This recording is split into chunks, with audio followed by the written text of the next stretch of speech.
Bom dia a todos, bom dia Samuel. É sempre prazeroso para nós que gostamos da arte, de todo tipo de arte, especialmente a literatura, ter esse momento de reflexão juntamente com aqueles que admiram a arte, que admiram a poesia, admiram a literatura, a música. E Samuel, você está de parabéns, gostaria de parabenizá-lo pela forma de que você tem conduzido esses trabalhos. Até então nós fazíamos, até o ano passado, pessoalmente, fisicamente, na Praça Central, e que infelizmente em decorrência dessa pandemia nós não pudemos dar sequência na praça. Mas eu acredito que logo logo nós estaremos de volta na Praça Central de Capivari. E Samuel tem demonstrado o seu lado artístico, poeta, e sobretudo que tem um espírito acurado, né? Que tem a sensibilidade de forma a utilizar esse espaço, esses momentos, para que nós possamos trazer um pouco de luz, um pouco de harmonia, um pouco de poesia, para que nós possamos atenuar esse desconforto que tem causado essa pandemia para todos nós, capivarianos, e todos nós brasileiros, enfim, todos nós seres humanos. E é claro que eu gostaria aqui também de registrar, ao mesmo tempo que eu cumprimento a todos os capivarianos, todos que nos acompanham através dessa live, que nós estamos todos consternados, que todos, de alguma forma, em decorrência dessa pandemia, perdeu um ente querido, perdeu um amigo, perdeu um irmão, perdeu um parente, perdeu um vizinho, enfim. Eu sei que tudo isso nos afeta de maneira contundente, mas eu acredito que esse momento que nós estamos realizando, por meio dessa live, mais do que nunca, é um momento apropriado para que nós possamos trazer um pouquinho de paz, um pouquinho de harmonia, um pouquinho de luz e por que não dizer, um pouco de conforto a todos nós, a nossas almas, nossos espíritos, para que nós possamos continuar a nossa vida e que Deus nos proteja a todos. Inicialmente, eu gostaria de trazer para vocês, estamos falando em arte, e obviamente nós tivemos a passagem do aniversário de Capivari, o mês passado, que é bem recente, né? E claro que nós não poderíamos deixar essa oportunidade de fazer uma homenagem a Capivari, ainda que seja uma homenagem simples, mas através da nossa poesia, do nosso olhar poético, trazer a nossa homenagem a Capivari, que Capivari é uma terra de poetas, de artistas, então não poderíamos deixar de aproveitar essa oportunidade, este momento, para fazer homenagem a Capivari. E para isso eu trago um poema de minha autoria, que se chama Capivari, Relevo de Luz e de Poesia. Eu gostaria que vocês acompanhassem. Me encantei com teu amanhecer, sob fulgurante brilho do sol, uma casta calma e sorridente, do meu correr ainda menino, na planície dessas suas terras, de bem-querer de lua e de relevado encanto, de belos encontros e desencontros, sob a vigília do seu rio doce, ainda puro e límpido, farto de piavas e lambaris, como a minha alma pura e de elevados sonhos, de menino tímido e triunfal guerrilha, quando ainda sem desígnios, despreocupadamente, corria pelos seus verdejantes prados, e das suas tardes ardentes, de sol de verão, de claras noites de estrelas prateadas, sob o canto juvenil de seus acordes, de elevado encanto e de varonil deleite, de beleza da lua clara, espargindo o verdejante verde dos canaviais, desta encantada terra de luz, que mesmo com tremor e borbulhar do progresso, mantém-se acesa sua centelha de luz e de arrebatadora alma. E através da sua primorosa poesia se eleva acima de suas ricas terras para proclamar seu nome de poesias e de belas prosas, para profetizar sempre o seu amado nome, Capivari, relevo de luz e de poesia.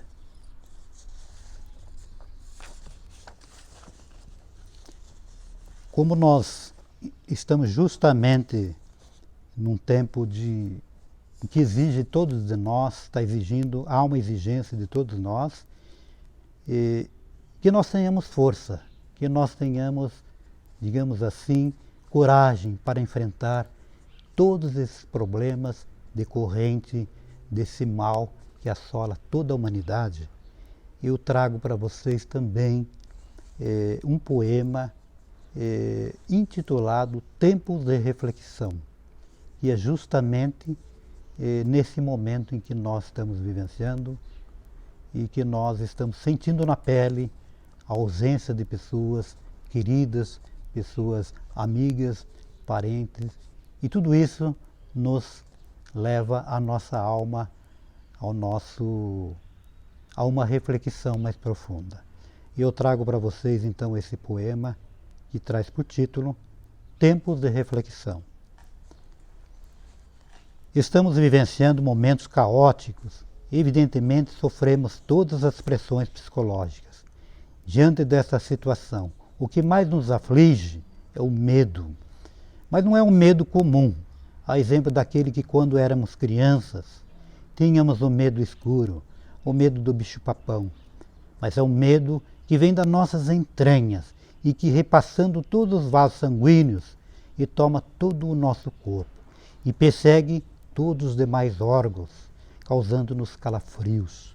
É um medo misturado com solidão, com angústia, com mágoa, não comparado a nenhum outro medo, e nos sentimos indefesos e presos, sem opção, a não ser esperar o que irá acontecer.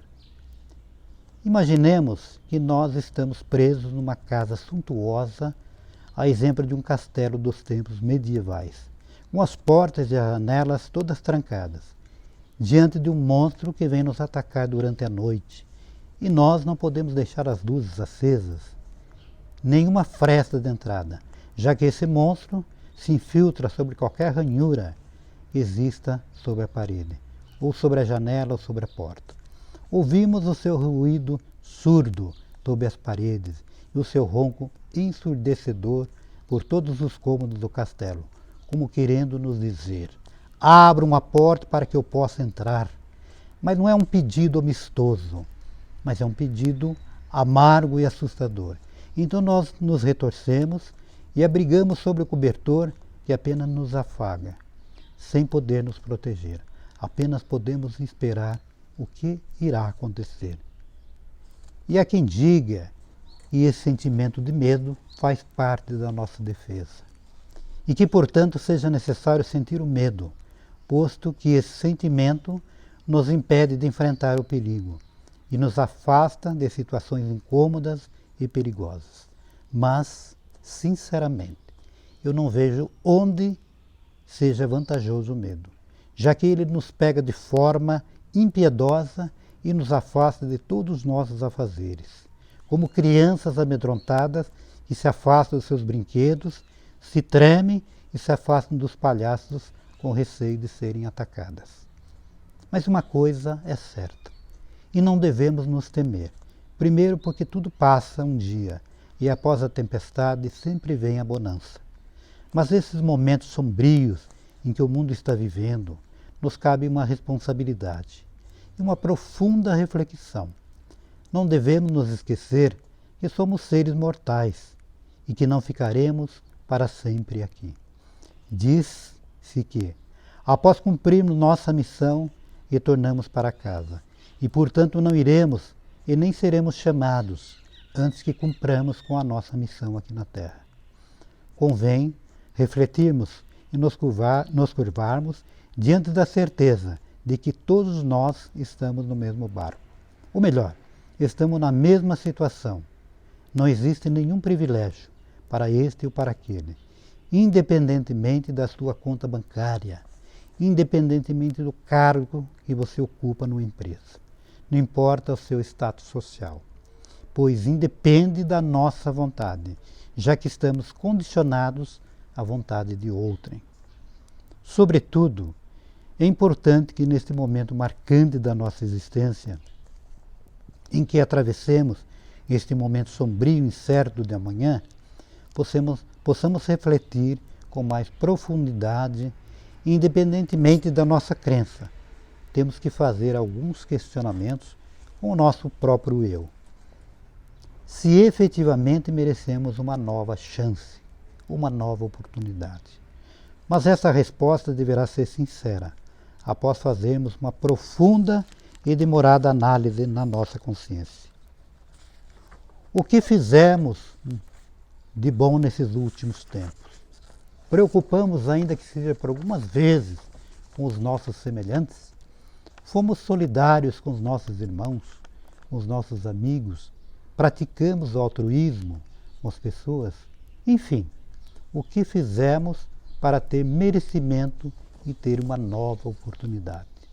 Pois na arca certamente não haverá espaço para malfeitores e hipócritas. Mas ainda assim resta uma esperança, e ela está justamente naquele que crê na justiça divina. E muito embora não devemos impor a ninguém uma determinada religião, não podemos esquecer que estamos no período de vocação, vocacional, que nada mais é o momento que os cristãos possuem uma vocação e é chamado pelo Pai Celestial, cuja finalidade é a realização plena da pessoa humana. Quem sabe não seja esse momento sombrio em que estamos todos vivenciando a nossa única oportunidade de redimirmos dos nossos pecados e, oxalá, fazermos as pazes com o Criador maior. E Ele tenha piedade de todos nós. E mesmo que não acreditemos, ainda há tempo, pois o período vocacional não acabou. É um tempo penitencial, tempo de reconciliação, e devemos fazer uma profunda análise na nossa consciência, a saber se somos merecedores de uma nova oportunidade. E ainda que sejamos os escolhidos, vale a pena uma reflexão profunda, ao menos a purificação da nossa alma, antes do retorno para a nossa casa. Por fim, não temamos, não tenhamos medo, deixemos que a força da esperança nos ampare e a alvura da luz sublime seja o condutor dos nossos pensamentos. E que Ele, o Criador maior, seja o condutor do barco da nossa confiança, que certamente nos levará em um porto seguro e abençoado. E assim seja para todos nós.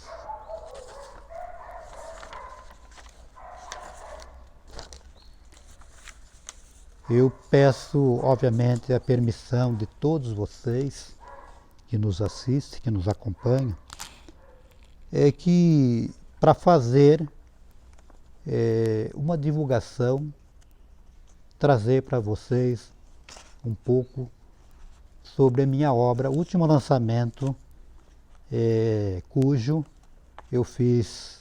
tivemos o lançamento dele através de uma live no ano passado, e nem todos, obviamente, acredito que não tiveram oportunidade de acompanhar e assistir.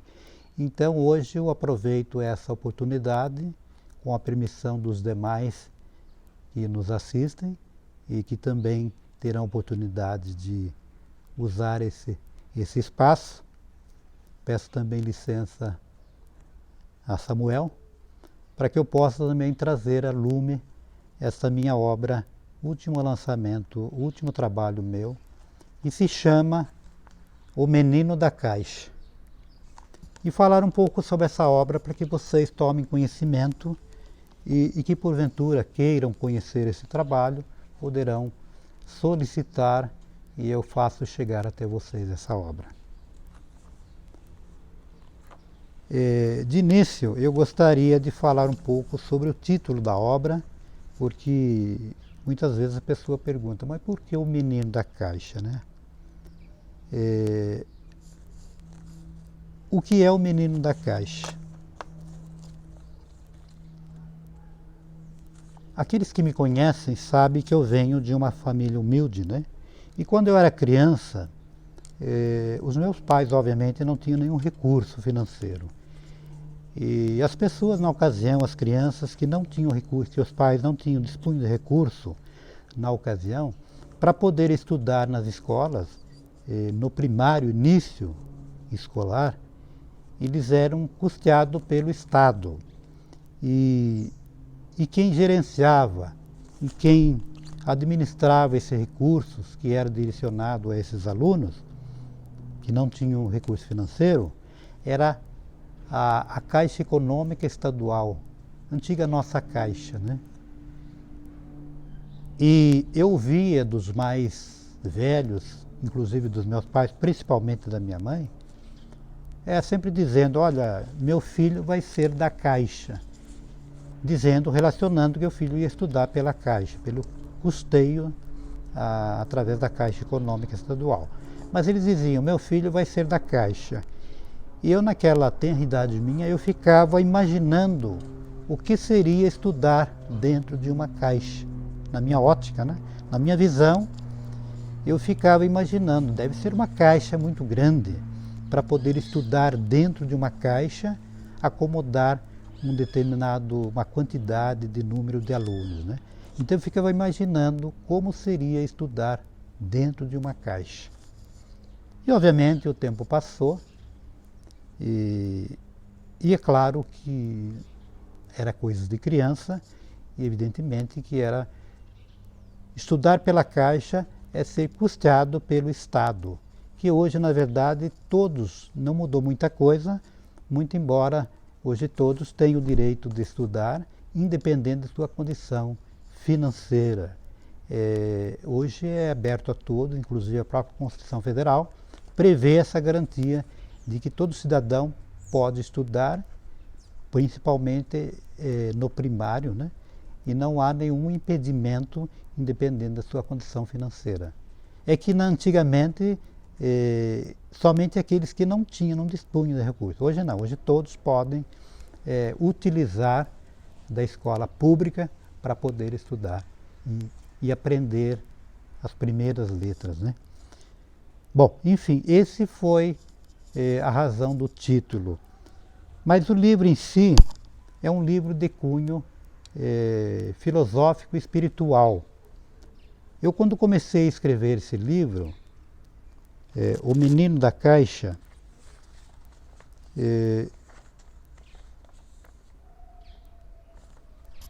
eu tive essa ideia de escrever esse livro sobre experiências vivenciadas por uma criança que havia nascido com síndrome de Hunter. O que é a síndrome de Hunter? É um distúrbio genético que compromete o crescimento, já que ele interfere no funcionamento de determinadas células, né? E a capacidade do organismo de produzir componentes necessários para o desenvolvimento do corpo como um todo. Enfim, é o conhecido nanismo. Ele era um menino muito pequeno, uma miniatura de criança. Entretanto, ele desenvolveu uma capacidade enorme de sensibilidade e habilidade em comum, de apreciar todas as coisas da vida, e principalmente as coisas da natureza. Com isso, e dado a sua sensibilidade, ele aprendeu a dialogar com todos os seres existentes, desde os menores até os maiores. Então ele conversava com as borboletas, conversava com os pássaros, com os coelhos, com as aves, e durante sua jornada ele foi buscando encontrar a perfeição. E nas suas várias jornadas, ele foi exercitando a prática do bem, do respeito, da harmonia, do amor, até alcançar o merecimento. Na verdade, é uma história comovente, né? Um romance, onde tempo e espaço se confundem, para mostrar a verdade e o propósito de cada um de nós, e acreditar sempre para o alcance da perfeição, que é através da prática do bem, da bondade e do respeito. É uma história que, ao invés do ódio, do egoísmo, ele deu lugar para a amizade, para a bondade e para o amor, que transcende para o encontro da perfeição, mostrando-nos a todos nós até onde nós podemos chegar, quando nós formos capazes de praticar o bem, o amor e adquirir com isso o merecimento. Na verdade, é a busca do eu para entender o significado da nossa existência. Eu, quando comecei a escrever esse livro, eu, na verdade, apenas queria relatar a história de uma criança que tinha um problema de nanismo, né? O síndrome de Hunter, e todos os problemas envolvendo a criança que ele enfrentou em decorrência do seu pequeno porte, inclusive na escola, com seus colegas. Essa era a intenção minha inicialmente. Mas quando eu comecei a produzir o livro, a escrever, obviamente outras coisas vieram à minha memória, e aí eu fui direcionando para um livro que acabou saindo um livro de cunho filosófico e espiritual. É um livro que, na verdade, eu acredito que todos que tiverem a oportunidade de ler, conhecer essa obra, certamente vão, de alguma forma, ter alguma referência com base nessa obra, O Menino da Caixa. Eu costumo dizer que é um livro de infantil, juvenil e adulto, porque, na verdade, ele, além de retratar a vida de uma criança, as suas peripécias, ele também fala sobre a vida, sobre o significado da nossa vida. Ele passa a ser um livro de cunho filosófico, espiritual e infantil, até porque ele traz, inclusive, em toda a sua extensão, ele é através de desenhos, né, que foram elaborados e compõem essa obra. Inclusive a sua própria capa também é uma obra de cunho, assim, à primeira vista, infantil, né? Então é um livro, na verdade, para todas as idades. Então aqueles que porventura quiserem adquirirem minha obra, eu peço para que entre em contato comigo através do meu telefone, meu celular, 9923-7795.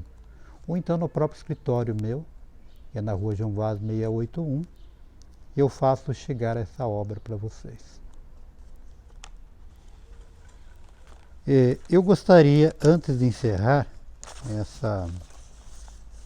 esse encontro, nessa manhã literária, nesse sábado, que embora não seja presencial, mas nós estamos trazendo para vocês aqui um pouco de luz, um pouco de poesia, para que nós possamos confortar a nossa alma. E como nós tivemos a passagem do Dia dos Pais no domingo passado, eu acho que nunca é tarde para que nós possamos homenagear, né, os nossos pais, não só aqueles que estão presentes conosco, mas também aqueles que já partiram. E eu quero, com esse poema que eu fiz ao meu pai, eu quero homenagear a todos os pais, presentes e ausentes. Meu grande herói. Hoje eu me lembro do meu herói. Já faz muito tempo. Porém, é impossível esquecê-lo. Ele não usava nenhuma máscara e nem espada para mostrar o seu poder e a sua força. No entanto, a sua presença me dava segurança e o seu tossir me acalmava nas noites de insônia. E mesmo que o bicho-papão rondasse a minha casa nas penumbras da noite escura, a presença do meu herói não me desequilibrava, já que sabia que ele estava em casa para me defender e até utilizar da sua foice, se preciso fosse. Me recordo que qualquer barulho que quebrasse o silêncio da noite, naquela longínqua infância, lá estava ele em pé, e com sua foice em punho para nos defender e nos trazer alívio. A sua chegada era sempre motivo de alegria e de festa, já que, muito embora não trouxesse dinheiro no bolso, nos trazia junto com suor no rosto a esperança e, sobretudo, a certeza do nosso herói de volta para casa, após vários dias, às vezes até várias semanas, amoitado na invernada com seu machado e foice para angariar o seu ganha-pão de cada dia. Hoje, porém, ele não está mais conosco fisicamente, mas este meu herói permanecerá sempre comigo. E quando sentir medo, me silenciarei para ouvir o seu tossir, e a certeza de que, onde ele estiver, estará me espionando com sua foice em punho para nos defender. Feliz Dia dos Pais a todos os pais presentes e ausentes. E até uma próxima oportunidade. Um abraço a todos.